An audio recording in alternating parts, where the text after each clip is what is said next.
نمبردار بن کے چل رہا ہے. وہ ایک مصنوعی جعلی فرضی نمبردار کو دیکھنے دنیا آ جاتی. اصلی نمبردار جتنے چاہے بازار سے گزر جائے کوئی پوچھتا بھی نہیں. پھر یہ ریچھ بیچارہ نمبردار بن کے ریچھ کا ریچھ ہی ہے، چونکہ باغ دوسرے کے ہاتھ میں ہے.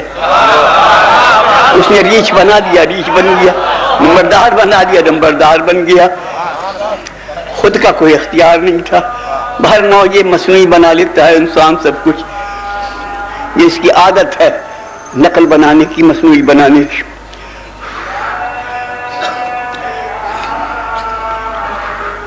سب کچھ مصنوعی بناتے بناتے اس نے مصنوعی خدا بھی بنائے، پتھر کے بنائے، مٹی کے بنائے، لکڑیوں کے بنائے.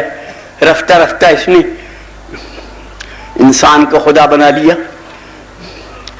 تو بھائی ایسے انسان گزرے ہیں یا نہیں جن کو خدا بنایا؟ گزرے ہیں. جہاں تک مجھے یاد ہے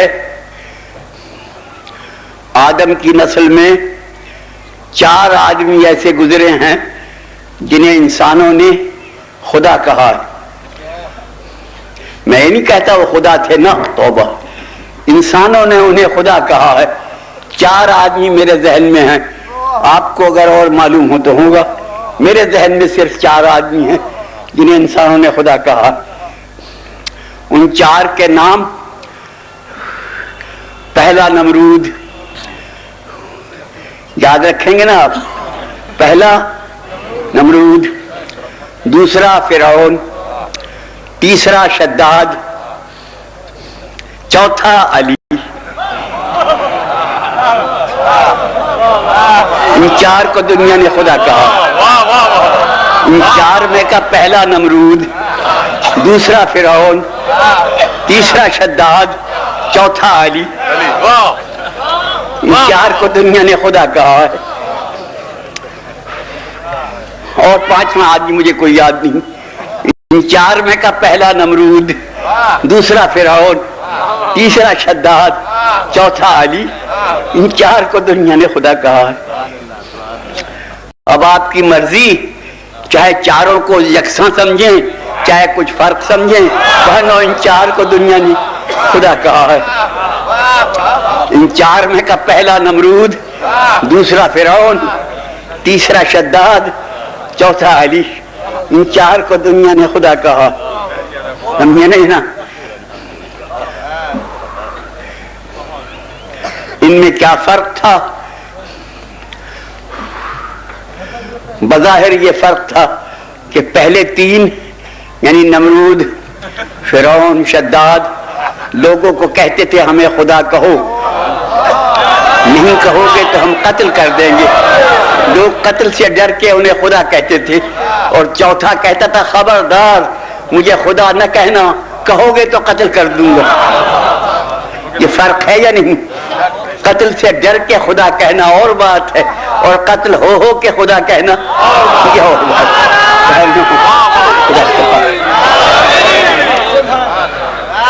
یہ لمبی بات ہے، مجھ میں طاقت نہیں ساری بات کہنے کی. کیوں میرے عزیز بچوں، دوستوں، بزرگوں، وہ انسان اعظم، وہ عالی دماغ و عالی ظرف انسان جو لوگوں کے بنائے سے خدا نہیں بنتا، وہ لوگوں کے بنائے سے خلیفہ بنے گا، بادشاہ بنے گا. انسان کی عادت ہے اگر اسے کچھ بنایا جائے تو وہ بن جاتا ہے. لو میں اپنی بات بتاؤں، میری گواہی دیں گے وہ حضرات جو میرے ساتھ یہاں رہے ہیں 40-45 سال. جب میں شروع میں ممبر پہ بیٹھا تو کسی نے مجھے کہا قبلہ. میں کہا توبہ توبہ توبہ توبہ، میں قبلہ نہیں ہوں، مجھے نہ کہنا. پھر کسی نے پھر اسے ٹوک دیا. جب 2-4 مہینے گزرے لوگ کہتے رہے تو میں چپ ہو گیا کہ شاید ہوں ہی. اس طرح بن جاتے ہیں بننے والے لوگ، بنا دیتے ہیں. اور 2-4 سال گزرنے کے بعد تو یہ حالت ہو گئی کہ کوئی نہیں کہتا تو برا معلوم ہوتا ہے. اس طرح اب پنجاب میں مجھے محبت سے قبلہ کہتے ہیں. میں پنجاب میں قاف کی جگہ کاف بولا جاتا ہے، قبلہ کی جگہ قبلہ کہتے ہیں. وہ بڑے پیار سے کہتے ہیں کی بلا ہے. اب مجھے کہتی میں بڑا خوش ہو جاتا ہوں. چلو بنایا تو صحیح, خوش ہوا تو صحیح. اس طرح بن جاتے ہیں بننے والے. لوگوں نے خدا بنایا, بن گئے. نمرود کو پتا تھا میں خدا نہیں ہوں, مگر لوگ جو کہتے تھے چلو کہتے جو ہیں ٹھیک ہے. فرعون کو پتا تھا میں خدا نہیں ہوں, مگر لوگ جو کہتے تھے بن گئے. اس طرح بن جاتے ہیں بننے والے, لوگ بنا دیتے ہیں.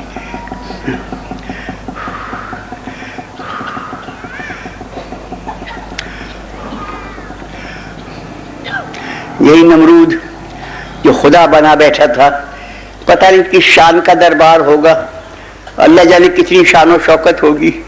آخر خدا جو بن گیا تھا, اس کے دربار میں ایک بیچارہ غریب آدمی, غریبانہ لباس پیش ہو گیا ابراہیم نامی. اب کہاں وہ شہنشاہ, کہاں یہ غریب آدمی. ان کا تو خدا ہے کہ ہاں میں خدا ہوں. کہ خدا سورج کو مشرق سے نکالتا ہے, اگر تو خدا ہے تو مغرب سے نکال. یہ قرآن میں ہے یا نہیں؟ ان اللہ یاتی بالشمس من المشرق فاتی بہا من المغرب. خدا سورج کو مشرق سے نکالتا ہے, اگر تو خدا ہے تو مغرب سے نکال. تو بہت الذی کفر کا یہ نہیں ہو سکتا. کیوں بھائیو؟ اگر وہ نکال دیتا مغرب سے پھر کیا ہوتا؟ بولو بھائی, اگر وہ مغرب سے سورج نکال دیتا تو اسے خدا ماننا پڑتا یا نہیں؟ ابراہیم کے ماننا پڑتا یا نہیں؟ اب حضرت ابراہیم سے جا کے کہو قبلہ اپنی بات پہ قائم رہنا. آپ نے خود کہا ہے مجمع کے سامنے کہ خدا سورج کو مشرق سے نکالتا ہے, اگر تو خدا ہے تو مغرب سے نکال. اب جو مغرب سے نکال دے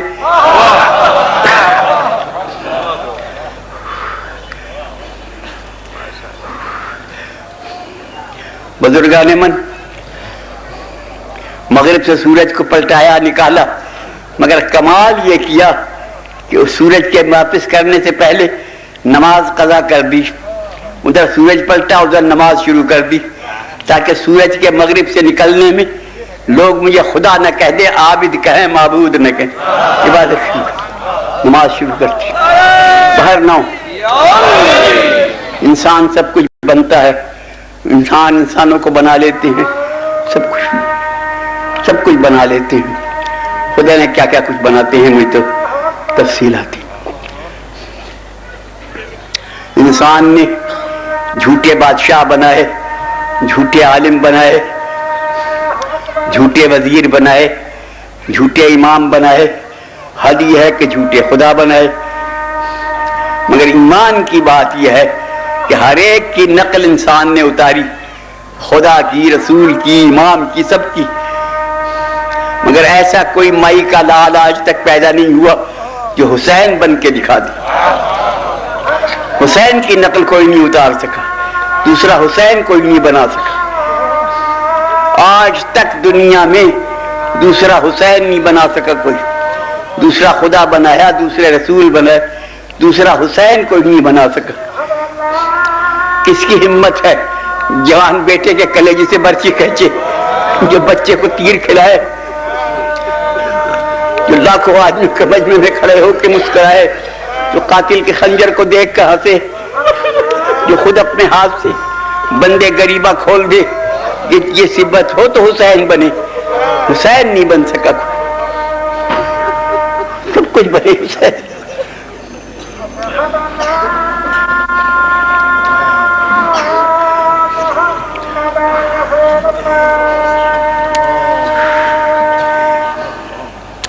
بتاؤ بھائیو, حسین نقلی حسین نہیں بن سکا. حسین دنیا میں بے مثل ہے کہ نہیں؟ اس کی کوئی مثل نہیں بن سکا, کوئی مثل نہیں بنا. یہ تو اللہ کو بھی ناز ہے کہ میں نے یہ بے مثل بندہ پیدا کیا, اس کی مثل نہیں بن سکا. دیکھو ہمارا ایمان ہے کہ 14 معصوم 14 کے 14 معصوم ہیں، ان کا پہلا بھی محمد ہے، ان کا اوسط بھی محمد ہے، وہ 14 کے 14 یکساں ہیں۔ ان 14 میں 5 پنجتن پاک ہیں، ان 5 میں 4 مرد ہیں، ایک خاتون ہے۔ مردوں میں ایک محمد، ایک علی، ایک حسن، ایک حسین۔ اس کے بعد 9 امام اور آئے، ان 9 میں محمد بھی دوسرا آ گیا، 5واں امام محمد باقر، 9واں امام محمد تقی، دوسرا علی بھی آ گیا، 4تھا امام علی زین العابدین، 8واں امام علی رضا، 10واں امام علی نقی، ان میں حسن بھی دوسرا آ گیا، 11واں امام حسن عسکری۔ حسین اتنا بے مثل تھا کہ ان 14 میں بھی دوسرا حسین نہیں آیا۔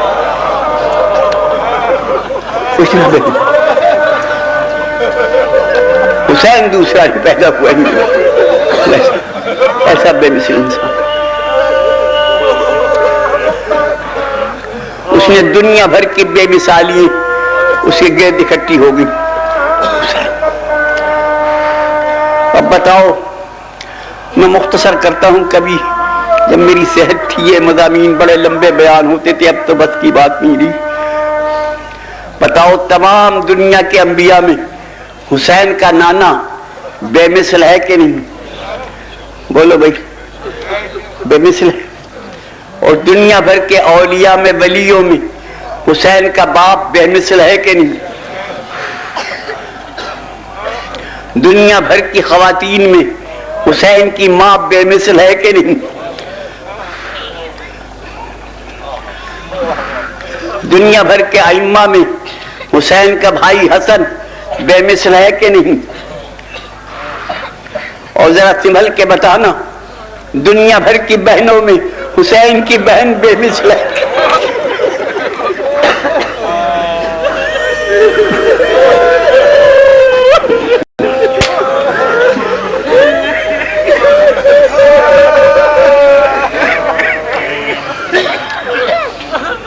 بتاؤ بھائی،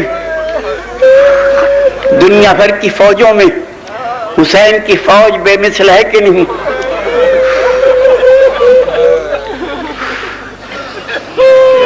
بولو بھائی، دنیا بھر کے دوستوں میں حسین کے دوست بے مثل ہے؟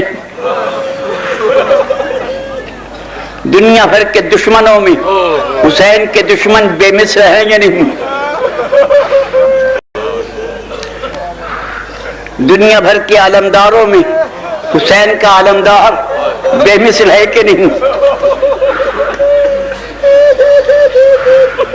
اتنی بے مثالی کہیں گھٹی۔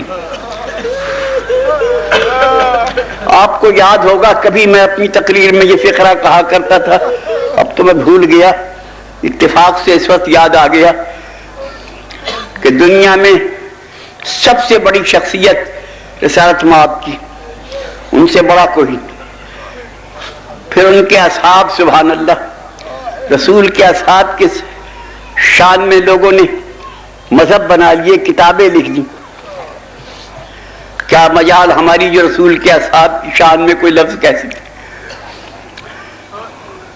بڑے بزرگ تھے جنہوں نے ایمان کی دولت کے ساتھ رسول کی خدمت میں بیٹھے، جنہوں نے ایمان کی آنکھ سے رسول کو دیکھا، ان سے بہتر کوئی تھا ہی نہیں۔ مگر حسین کے اصحاب میں اور رسول کے اصحاب میں بظاہر یہ فرق نظر آتا ہے کہ میدان جنگ میں مصیبت کے وقت رسول اپنے اصحاب سے کہتے تھے آؤ، میں یہاں ہوں، ادھر آؤ، اور حسین کہتا تھا جاؤ۔ رسول کے اصحاب آؤ کہ سننے سے آتے نہ تھے، حسین کے اصحاب جاؤ سن کے جاتے نہ تھے۔ یہ فرق ساری دنیا نے دیکھ لیا، یہ جاؤ سن کے جاتے نہ تھے، وہ آؤ سن کے آتے نہ تھے۔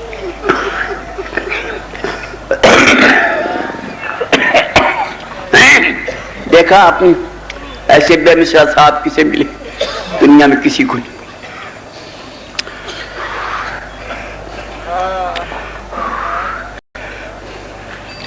جب میں پچھلی دفعہ کربلا محلہ گیا تھا تو میں نے عشرہ محرم وہیں کیا تھا کربلا میں.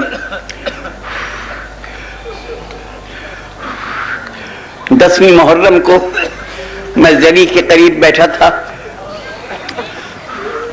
ماتمی دستے آتے تھے ماتم کرتے ہوئے, اس دروازے سے آئے اس سے نکل گئے. کتنے دستے صبح سے آئے. جب ظہر کی اذان ہوئی تو نوجوانوں کا ایک دستہ آیا. کرتے انہوں نے اتار رکھے تھے, سینے پہ ماتم کر رہے تھے. بڑے حسین جوان تھے, 15-20. وہ اندر آئے تو جتنا مجمع تھا سب ان کی تعظیم کو کھڑا ہو گیا. بڑے بڑے علماء اپنی آواز سے ان کو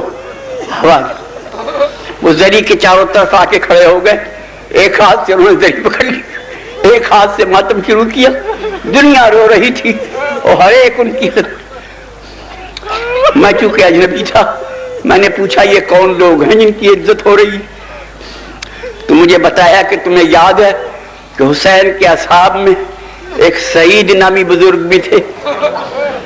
میں کہا ہاں مجھے پتا ہے, وہ مسیب کے رہنے والے تھے. ٹھیک ہے, ان کا کیا واقعہ ہوا تھا؟ میں نے کہا جی مجھے جو یاد ہے یہ ہے کہ جب ظہر کا وقت ہوا تو انہوں نے حسین سے کہا مولا ظہر کا وقت ہے.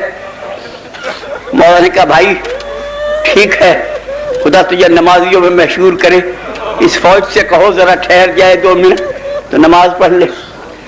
مولا آپ نماز شروع کریں, میں آپ کے سامنے کھڑا ہوتا ہوں, کوئی تیر آپ تک نہیں آنے دوں گا. چنانچہ نماز شروع کی مولا نے, اور یہ سید سامنے کھڑے ہو گئے. جو تیر آتا اسے روکتے. ادھر مولا نے سلام پھیرا, ادھر یہ گود میں گرے. تمام بڈھے جسم پہ تیر لگے ہوئے پسلیوں, اور گر کے کہا حل وفیت ابن رسول اللہ, رسول اللہ کے بیٹے آپ مجھ سے خوش ہیں میری وفا سے؟ امام نے فرمایا انت امامی فی الجنہ, جب میں جنت میں جاؤں گا تو میرے آگے آگے ہوگا. تو مولا میری ایک گزارش ہے کہ میرے بدن سے یہ تیر نہ نکالے جائیں, مجھے ان تیروں کے ساتھ دفن کیا جائے. میں جنت میں ان تیروں سمیت جانا چاہتا ہوں, میں تیرے نانا کے ہاتھ سے تیر نکل لوں گا. یہ اس نے فرمائش کی. وہ فرمائش کر کے کہنے لگا مولا پتہ نہیں کس نے میرا سر گود میں لے لیا. امام نے فرمایا سعید یہ میرے نانا ہیں, تیرے استقبال کو آئے ہیں. حضور کوئی میرے سینے پہ ہاتھ پھیر رہا, یہ میرے بابا حیدر کرار ہیں. قبلہ کوئی میرے بازو دبا رہا ہے, یہ میرے بھائی حسن ہیں. قبلہ کوئی میرے پیروں کے قریب ہے کہ سید ذرا پیر سمیٹ لے, یہ میری اماں فاطمہ ہے.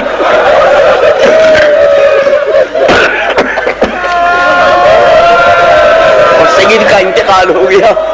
یہ واقعہ میں نے سن لیا. میں ٹھیک ہے, یہ نوجوان جو اب ماتم کر رہے ہیں یہ اسی سعید کی اولاد ہیں. یہ ہر سال عشرے میں ظہر کے وقت آتے ہیں اور یہ حسین کی زری پکڑ کے کہتے ہیں حسین ہم سعید کی اولاد ہیں, اٹھو ظہر کا وقت ہے ہمارے ہوئے. ایسے ساتھی, ایسے اصحاب, ایسے بزرگ کہاں کسی کو نصیب ہو. بس بھائیو میں اپنی گفتگو ختم کرتا ہوں. خدا اس مجلس کو قبول